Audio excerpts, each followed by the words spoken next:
গাজায় আবারও আগুন জ্বলছে। যুদ্ধবিরতি কার্যকর রাখার ঘোষণা দিয়েও নতুন করে প্রাণঘাতী হামলা চালিয়েছে ইসরায়েল। বুধবার সন্ধ্যায় উত্তর গাজার বেইত লাহিয়ায় বিমান হামলায় প্রাণ হারিয়েছেন অন্তত ২ জন, আহত বহু। এর আগের রাতেই রাফাহাতে ইসরায়েলি বোমাবর্ষণে নিহত হন শতাধিক মানুষ, যাদের অধিকাংশই নারী ও শিশু। গাজার আকাশে আগুনের ফুলকি ছড়িয়ে পড়ে মঙ্গলবার রাত থেকে।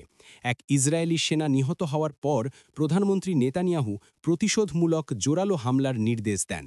এরপরই রাফার আবাসিক এলাকাগুলো পরিণত হয় ধ্বংসস্তূপে। মায়ের কোলের সন্তান, আশ্রয়হীন বৃদ্ধ সবাই একসাথে মাটির নিচে চাপা পড়েছেন। গাজার স্বাস্থ্য মন্ত্রণালয় জানিয়েছে, নিহত ১০৪ জনের অধিকাংশই সাধারণ মানুষ। ইসরায়েলি সেনাবাহিনী দাবি করেছে তাদের লক্ষ্য ছিল হামাসের ঘাঁটি, কিন্তু বাস্তবতা ভিন্ন চিত্রই দেখাচ্ছে। ভাঙা ঘরবাড়ি, পোড়া দেহ আর শোকে স্তব্ধ শহর।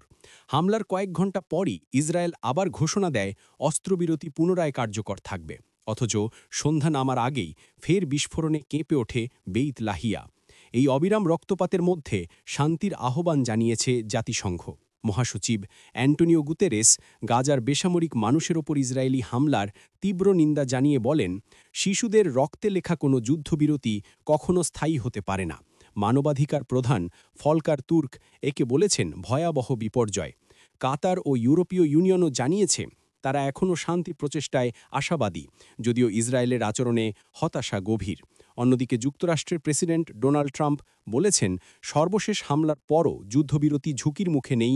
এই বক্তব্যে আরও ক্ষোভ ছড়িয়েছে আরব বিশ্বে। হামাস বলেছে, ইসরায়েলের হামলা অব্যাহত থাকলে তারা আর বন্দীদের মরদেহ ফেরত দেবে না।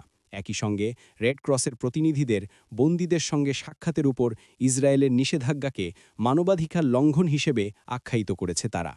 ধ্বংসস্তূপের নিচে এখনও ঘুমিয়ে আছে অনেকে, যাদের নামও কেউ জানে না। গাজার রাত আজও কালো ধোঁয়ায় মোড়া। শিশুদের কান্না মিশে যাচ্ছে বিস্ফোরণের শব্দে। শান্তি প্রতিশ্রুতি যখন কাগজে বন্দী, তখন বাস্তবে গাজা আবারও রক্তে ভাসছে।